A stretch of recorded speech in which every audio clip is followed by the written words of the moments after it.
ओम नमः शिवाय। आज चेतना की यात्रा के दूसरे भाग में आप सभी का स्वागत है।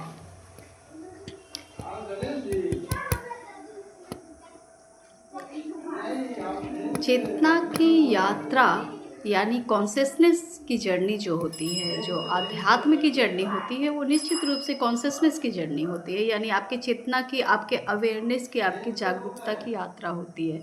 और जब आप इस यात्रा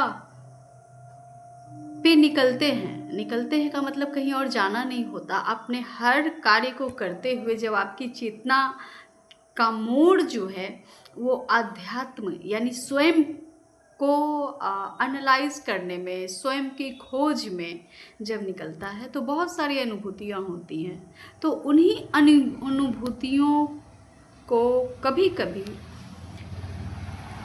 या अक्सर एक जनरल में लिखी जाती हैं, क्योंकि आप जब उस यात्रा में होते हो, जब अपने चेतना के, जब सूक्ष्म चैतन्य यात्रा में जब होते हो, तो आप किसी से भी, अपने परिवार, अपने आस पड़ोस, किसी से भी बातें नहीं कर सकते, अपनी अनुभूतियों को नहीं बता सकते।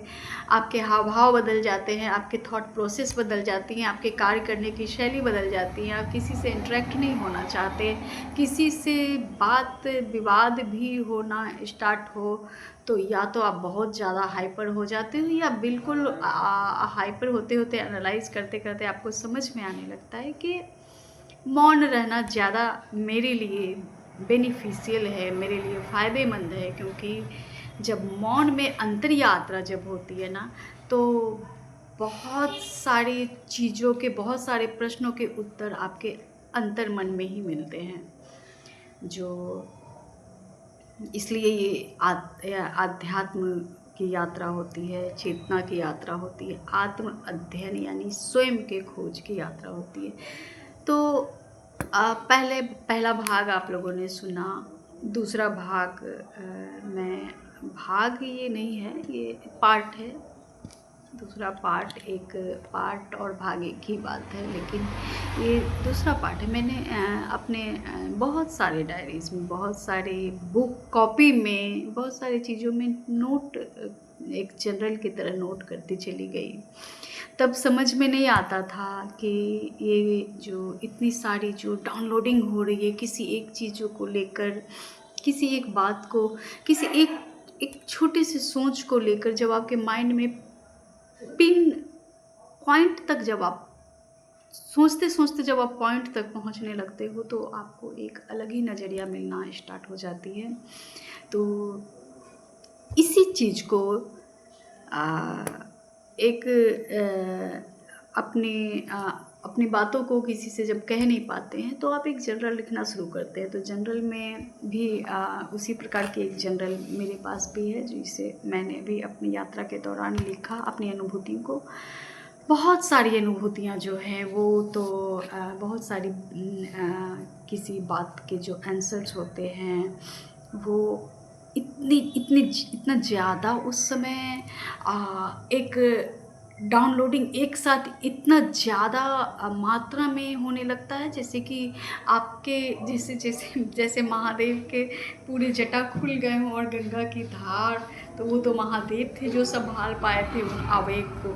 लेकिन जब एक साधारण मनुष्य, हम, मेरे जैसा साधारण, अति साधारण मनुष्य, वो भी स्त्री देह में, तो चीज़ें समझ में जल्दी नहीं आती हैं। तो उस आवेग को संभालने के लिए न सिर्फ लिखना होता है, लिखने लिखने से पहले जो यात्रा होती है अंतर्मन की, और वो अंतर्मन जो प्रभाव करता है ना आपके कार्य में, आपके शारीरिक क्षमता में, बिल्कुल जीर्ण शीर्ण हो जाते हैं। क्योंकि आपकी जो है बिलीफ सिस्टम जो है ना, वो ध्वस्त की जाती हैं, तोड़ी जाती हैं। उन्हें बिल्कुल इतनी जितनी स्ट्रॉन्ग बिलीफ सिस्टम आपकी होंगी यहाँ की, उतने ही बड़े हथौड़ों से वार की जाती है आध्यात्मिक चेतना के उजागर होने के लिए।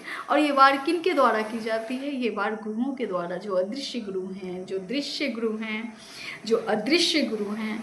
जब दृश्य गुरु हैं तो आपको तो एक गाइडलाइन मिल जाता है कि चलो सामने, लेकिन जब गुरु शरीर में ना आकर जब वो सूक्ष्म रूप से चारों ओर आपको घेर कर और आपको जब बतलाते हैं, तो फिर ये बार जो है जो जो सहनी पड़ती है, बहुत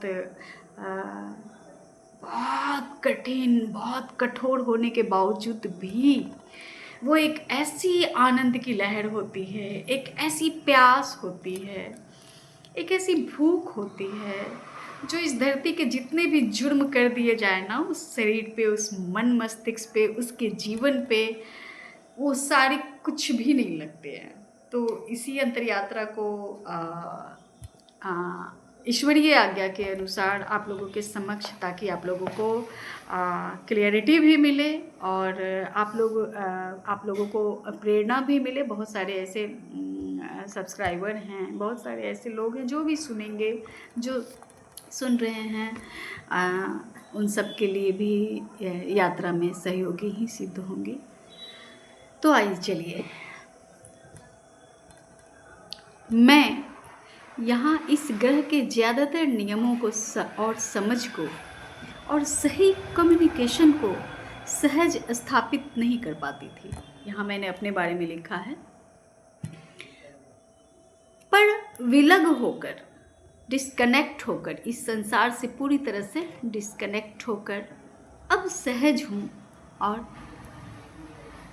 बिल्कुल सहज हूँ। और ये कब समझ में आई? जब बिल्कुल डिटैच हो गई। यहाँ के जितने भी रूल्स हैं अपने परिवार के, अपने समाज के, अपने जो आपके बचपन में के जो परवरिश होते हैं, जो आपको बतलाई जाती हैं कि आपको ऐसे जीवन जीना चाहिए, ऐसे करना चाहिए, बच्चे हैं तो ऐसे खाना खाना चाहिए, छोटी से लेकर बड़ी तक जो भी बातें हैं, आपकी शादी हो जाए तो आपको ऐसे रिचुअल्स करने चाहिए, ऐसे जितनी भी मानवता में जितनी भी बातें हैं, तो उन सबों के साथ जो है वो सारी बिलीफ सिस्टम जो है वो जब टूटती हैं, ध्वस्त होती हैं, तो आप हर चीज़ से डिटैच होते हैं। जब डिटैच होते हैं तभी आप सहज हो पाते हैं, क्योंकि तब जाकर जब आपको मूल चीज़ें जो समझ में आती हैं, मूल ज्ञान जब समझ में आती हैं, तो आप बिल्कुल सहज हो जाते हैं। तो उसी प्रकार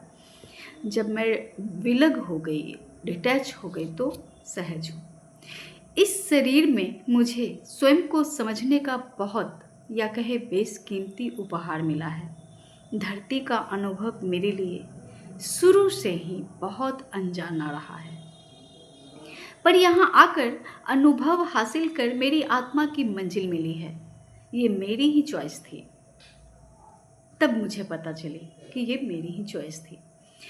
धरती यानी पृथ्वी एक ऐसा ग्रह है जहाँ आत्मा जन्म लेकर, शरीर पाकर स्वयं को मुक्त कर सकती है। जबरदस्त ग्रेविटेशनल फोर्स शरीर से मन और बुद्धि को खींचकर आत्मा स्वयं को स्वतंत्र कर लेती है, यानी बाहर निकाल देती है। तब आपको डिटैचमेंट जो फील होती है, वो आप बिल्कुल आत्मा से और इस शरीर से डिटैच हो जाते हैं। बिल्कुल आकाश तत्व स्वयं में समा लेता है। पंचमहाभूत हैं, पंचमहाभूत की यात्रा होती ही होती है। तो आकाश तत्व जो है वो आपके आत्मा को खींच लेती पूरी तरह से अपने ग्रिप में, यानी आप देवों के ग्रिप में हैं, ईश्वर के, एंजल्स के, जिनको भी आप कहें, गाइड के अपने। अब उनके पास आपकी सोल चली जाती है, तो पूरी तरह से एकदम 90 डिग्री जो है थॉट प्रोसेस बिल्कुल टर्न हो जाती है। तो आकाश तत्व स्वयं में समा लेता है और आत्मा की ऊर्जा पृथ्वी, आकाश, पाताल कहीं भी अद्वैत काम करती है। अद्वैत यानी एकता में अनेकता और अनेकता में एकता वाली थॉट के साथ। और तब मानव अपने स्वाभाविक स्वरूप से परिचित होकर मानवता के हित में अपनी ऊर्जा प्रथम स्वयं को समृद्ध करता है। धरती के लॉ ऑफ लिविंग को जानता है, जानकर धरती के संपूर्ण भोगों को प्राप्त कर अपनी सेवा धरती माँ को देकर ऋण मुक्त हो, स्वयं को हर बंधन से, संबंध से स्वयं को ताड़ कर मुक्त, स्वतंत्र परमानंद की परमानंद की प्राप्ति कर परम तत्व में लय हो जाता है। जो मानव जन्म के एकमात्र उद्देश्य होती है। हमारे जन्म का उद्देश्य क्या है दोस्तों? हमारे जन्म का उद्देश्य जब जब इतना पड़ाव मैंने पार किया, जितनी अनुभूतियों से, जितने क्रसेस से, आ, जितनी भोग से, जितनी कमी से, जितने अलगाव से, जितने रिलेशनशिप्स में इश्यू से, जितनी भी चीज़ होते हैं ना, इन सब में डूब कर अपना 100% देकर भी आपको समझ में आता है कि आपका जो उद्देश्य वो यहाँ नहीं है, यहाँ कहीं नहीं मिलेगी आपको। आपके जो सेटिस्फिक्शन है, संतुष्टि है, जो आपके अंदर जो भावना है, जो प्रेम है, जो समर्पण की एक चाह है, जिसे शादी विवाह में या संबंधों में आप एक दूसरे को देते लेते हैं, तब समझ में आती है कि यहाँ वो चीज़ नहीं है। यहाँ लेन देन की प्रवृत्ति है। आपने क्या दिया और फिर उसने क्या दिया, ये लेन देन की प्रवृत्ति वाली ये धरती है। यहाँ अनकंडीशनल लव नहीं है। इसलिए लेकिन सबके दिलों में है, सबके हृदय में वो अनकंडीशनल लव है जिसकी चाह रखते हो। लेकिन ये चाह क्या है? ये चाह ही तो डिजायर है। और ये डिजायर आपको हमेशा गलत की ओर फोर्स करती है, क्योंकि आपको पता ही नहीं है कि इसके सही रास्ते क्या हैं, जिससे अपने आप को अबंडेंट किया जा सके, जिससे अपने आप को समृद्ध किया जा सके, जिससे स्त्री जो है वो स्त्री की स्वरूप में है और जो पुरुष हैं वो विष्णु के स्वरूप में कैसे आए। तो ये तो पता नहीं है। लेकिन लक्ष्मी सबको चाहिए, राइट? पत्नी सबको पवित्र चाहिए, राइट? साथ ही स्त्री जो है, जो माँ बन गई है, उसको 100% अपने माँ के स्वरूप को देना है। ठीक है, राइट? यानी आप अगर बहू हैं तो आपको बहू में 100% आपको देना है, तभी आप एक अच्छी माँ, अच्छी। अब ये सब चीज़ करके भी देख लो, आप कभी अच्छी नहीं बन पाओगे, क्योंकि यहाँ पे किसी को पता नहीं है। अब तो अवेकनिंग हो रही है, बहुत सारी अवेकनिंग्स हो रही हैं, और अवेकनिंग में भी बहुत सारी ऐसी साधनाएं हैं जिससे आपको पता चलता है कि आप न सिर्फ इस शरीर में परेशान होने के लिए, भोग विलास करने के लिए, या अपनी इच्छा को जीने के लिए आए हैं। ये इच्छा तो अनंत है, इच्छा कहीं नहीं रुकती है, बल्कि आप अपनी चेतना का उत्थान करने आए हैं। एकमात्र उद्देश्य यही है। तो मेरी जो यात्रा इतनी है, इस यात्रा में यही पता चला कि सारे चीज़ों को करते हुए, सभी संबंधों में वो खोजते हुए, हमेशा रिजेक्शन से पता चला कि नहीं, यहाँ नहीं, यहाँ नहीं, यहाँ नहीं, यहाँ नहीं, ये काम करके ये नहीं, ये नहीं, ये नहीं, कुछ भी नहीं, यहाँ है, यहाँ नहीं है। तो कहाँ है? वो मेरे अंदर है। मेरी चाह थी कि कोई मुझे प्यार करे। मेरी चाह थी कि कोई मुझे, मेरा ऐसा साथी मिले।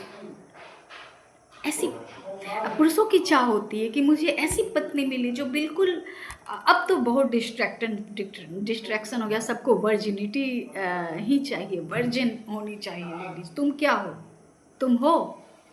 यही बातें हैं।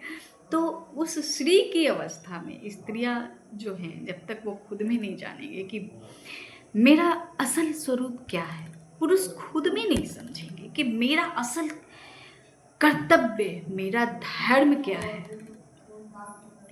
तब तक ये संपूर्णता तो आएगी नहीं। और संपूर्णता तभी आएगी जब चेतना का विकास होगा, चेतना उधर होगी हमारी।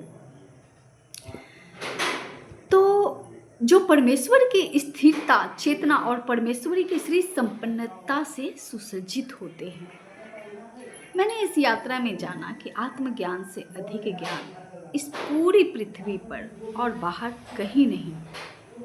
जो भी पृथ्वी की भौतिकता है वो चाहे टेक्नोलॉजी हो, शिक्षा हो, विज्ञान हो, आविष्कार हो या संबंधों की जटिलता हो, सभी कुछ आत्मज्ञान से ही प्राप्त हुआ है। यानी चेतना जब मानव के भीतर फूटती है ना, तो वो चिंतन करता है मौन में रहकर। जब भी कोई गृहिणी को जब भोजन बनाना होता है, जैसे हम लोगों को जब भी भोजन बनाना होता है, भोजन पकाना होता है, तो सबसे पहले क्या होता है? सबसे पहले हमारे माइंड में भोजन बनता है। जब भी कोई काम हम शुरू करते हैं, कोई काम को करने की इच्छा जताते हैं, तो सबसे पहले वो हमारे दिमाग में बनती है। फिर वो सामान इकट्ठा कर उस भोजन को आकार देते हैं, राइट। फिर वो सामान इकट्ठा करके उस चीज़ को आकार दी जाती है। जब भी कोई टेक्नोलॉजी बाज़ार में आती है, तो उससे पहले वो भी दिमाग में बनाई जाती है। इतनी जो आविष्कार हुई, निकोला टेस्ला ने जो बॉल का आविष्कार किया, जो अभी जो इतने सारे कंप्यूटर्स हैं, इतनी सारी टेक्नोलॉजी है जो अब इस तरह का चिप ये निकाल रहा है ना आपको, कि आप माइंड में फिट कर लो और आप किसी से भी कम्युनिकेशन कर लो, किसी की भी चीज़ जान लो, समझ लो, आपके भी आंसर मिल जाएंगे। तो ये चिप क्या है? उसी अध्यात्म ही उसकी जननी है। यानी हमारे वेद जो हैं, वेदों से ये ज्ञान लिया गया, ज्ञान को प्रयोग किया गया, और प्रयोग जब हम करते हैं तो तंत्र क्या है? तंत्र ही ये तंत्र है। ये इसका मैंने यूज किया है इस चीज़ को लिखने के लिए। अब ये तंत्र ही बहुत सारी चीज़ों में होता है। आप मशीनी यंत्र ले लो, मशीनी तंत्र के साथ जब हम यंत्र बनाते हैं, तो वो यंत्र जो है वो हमारे पहले हमने अध्ययन किया, ज्ञान प्राप्त किया, उसके बाद उस चीज़ को अपने माइंड में बनाया, उसके बाद उन चीज़ों को इकट्ठा किया जो ज़रूरत है, उसके बाद उन चीज़ों का प्रयोग करके एक मशीन बना दी, और मशीन पे फिर प्रयोग होने लगा कि ये कैसे काम करती है, कैसे काम करेगी। तो ये सारी चीज़ें कहाँ से आई? ये सारी चीज़ आई तो है आपके अंदर से, भीतर से, वेदों से आई है। वेदों में पहले ज्ञान है, तो ये सारी चीज़ें जो है वो पहले दिमाग में बनती है। और दिमाग का काम क्या है? कॉन्शसनेस, चेतना। हमारी चेतना जब उधर होती है ना, जब तक चेतना के लेवल पर इंसान नहीं आ पाता है, वो हमेशा भयभीत रहेगा। चाहे वो जितना भी बिलियनियर बन जाए, जितने भी धन को अर्जित कर ले, चाहे वो कितना बड़ा क्रिमिनल हो या बहुत बड़ा राजनेता हो, हमेशा एक भय वास करता है उसमें। भयभीत रहता है वो कि मेरी कुर्सी न चला जाए, मेरा पोस्ट न चला जाए, मेरा घर न चला जाए, मेरे बिजनेस में लॉस न लग जाए, कहीं मेरी पत्नी न भटक जाए, कहीं मेरा पति न फंस जाए, कहीं मेरे बच्चे न दूसरे राह पे चले जाए। तो ये एक जितने भी प्रकार की एक भय है ना, ये भय जो है क्यों आती है? क्योंकि चेतना के लेवल पर हम कॉन्शसनेस के लेवल पे स्टेबल नहीं है। एक एक एक एक लिमिटेशन जो हमारे माइंड की है, वो लिमिटेशन के अंदर मेरा माइंड हमारा फंसा हुआ है, और वो हमारी चेतना उधर नहीं है, इसलिए इतने भयभीत हैं। भय से क्या होता है? अहंकार भी जन्म लेता है। अहंकार से क्या जन्म लेता है? फिर गुस्सा, नाराज़गी, फिर लॉसेस, फिर झगड़े, बहुत सारी चीज़ होते हैं। जितने भी चीज़ आप जितने क्यूज देख रहे हैं धरती पे, वो सारी चीज़ें भय का परिणाम है।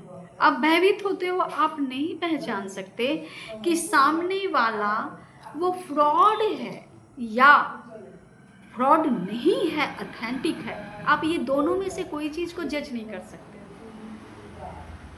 आपके जीवन में जितने भी बार आप ठगे गए हो, जितने भी, हमेशा कॉन्शसनेस के लेवल हमारे उस लेवल पे नहीं होने के कारण ठगी होती है, ठगे जाते हैं हम।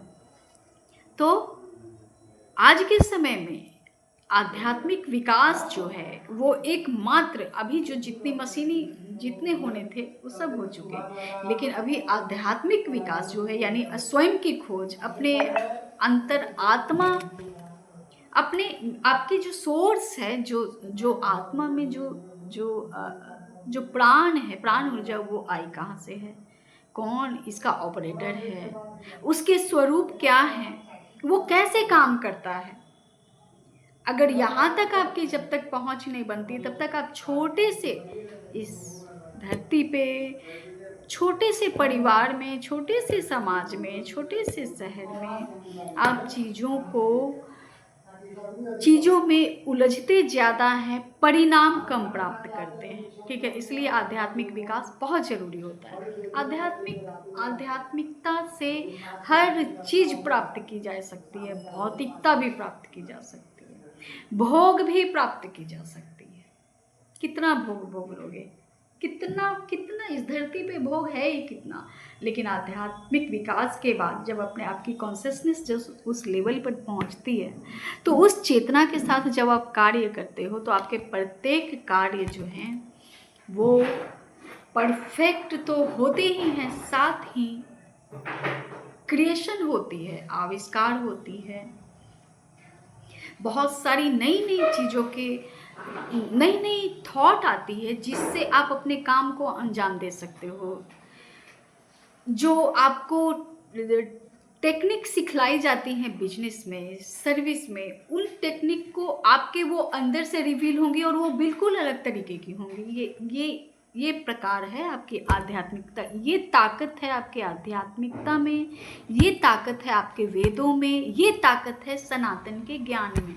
तो इन चीज़ों को प्राप्त करने के लिए ना दोस्तों, इन चीज़ों को प्राप्त करने के लिए सब कुछ छोड़ना पड़े ना, तो सब कुछ छोड़ के इनमें लग जाओ। लेकिन सबसे मज़े की बात क्या है बतलाऊं, कुछ भी छोड़ना भी नहीं पड़ता, कुछ भी नहीं छोड़ना पड़ता। केवल आपके अपने पुराने पैटर्न, पुराने बिलीफ सिस्टम को क्रैक करना होता है। जो बंधन में आप शुरू से है ना, एक उदाहरण देती हूँ, कैसा बंधन, परिवार, ठीक है, परिवार की जिम्मेदारियाँ, माँ बनने के कर्तव्य, पिता बनने के कर्तव्य, है ना। माँ बन गए, पिता बन गए, इसका मतलब आप इंसान नहीं हो, ऐसा समझा जाता है इस धरती पे। अगर आप पत्नी बन गए, बेटी बन गए, बहू बन गए, तो आप सिर्फ उसी दायरे में हो, आप एक इंसान नहीं हो, आपकी अपनी भावनाएं नहीं हैं, आपकी अपनी थॉट नहीं है, क्योंकि समाज ने एक बनाए हुए हैं अपने सर्वाइविंग के एक तरीके को बनाए हुए हैं। अब उसी सर्वाइविंग के तरीके पे एकदम लगातार चला जा रहा है, इंसान चला जा रहा है, चाहे वो स्त्री हो चाहे वो पुरुष हो, लगातार उसी पैटर्न को रिपीट करते करते करते करते आज ये अंजाम है कि सड़ गई है, अब बदबू आने लगी है उन सामाजिक रूल्स। तो इसका एकमात्र उपाय यही है कि आप आध्यात्मिकता को चूज करो अपने लाइफ में, कॉन्शियसनेस की यात्रा पे निकलो, और कुछ भी छोड़ना नहीं है। साधना से शुरू करो, शिव साधना करो, श्री साधना करो, श्री विद्या साधना करो, बहुत सारी साधनाएं हैं, नारायण साधना करो, कोई किसी भी एक भगवान को जिनको आप मानते हो ना, उनकी साधना करो और चेतना को खुला छोड़ दो, बिल्कुल सारे दरवाजे, सारी खिड़कियां खोल दो, बिल्कुल कुछ भी बंद मत करो। और जो भी लिमिटेड, जो इंसान अपने लिमिट्स को क्रॉस नहीं करना जानता ना, अपने इस समाज की, इस परिवार की बनाई हुई बिलीफ सिस्टम को क्रैक नहीं करने की हिम्मत रखता ना, उसमें वो आत्मा में वो बल नहीं होता कि वो चेतना की यात्रा कर सके, वो चैतन्य तक पहुंच सके, और वो अपने आप को जान सके, अपनी स्ट्रेंथ को पहचान सके कि वो क्या चीज़ है। तो यही सब बातें हैं जो कॉन्शियसनेस की यात्रा में आपको खुद में पता चलता है, क्योंकि गुरु जो होते हैं ना वो खुद रिवील करते हैं। आत्मा जो होती है ना वही शिव का स्थान है। ये आत्मलिंगम, अंगुष्ठ मात्र ये प्राण लिंग हमारा यहाँ होता है, उसी प्राण लिंग में हमारे शिव वास करते हैं।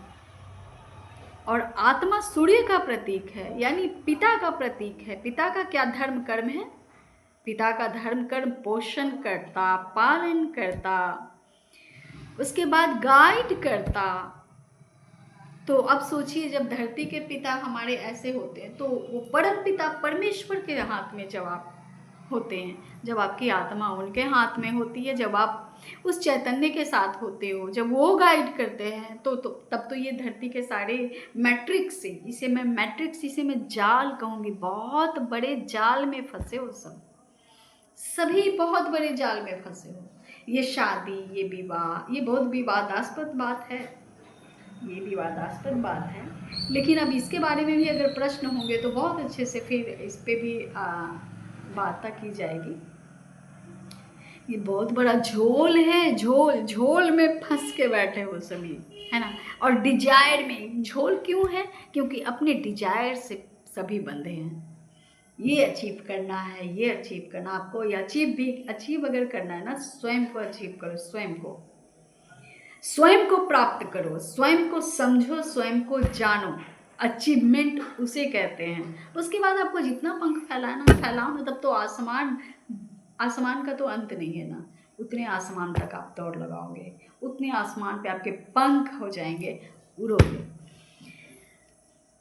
तो जब भी कोई टेक्नोलॉजी बाजार में आती है ना, तो उससे पहले वो भी दिमाग में बनाई जाती हैं, फिर स्ट्रेटजी बनती हैं, और फिर एक निर्माण होता है। और ये सभी कुछ एक डेडिकेटेड, स्थिर और शांत दिमाग वाला मनुष्य ही इस सफलता को हासिल कर पाता है। हम सभी कर सकते हैं, कोई भी शांत दिमाग और अपने पाथ पे डेडिकेटेड, क्योंकि उसे एक जुनून सवार है। वो अपनी ऊर्जा को एक नवीनतम आकार देने की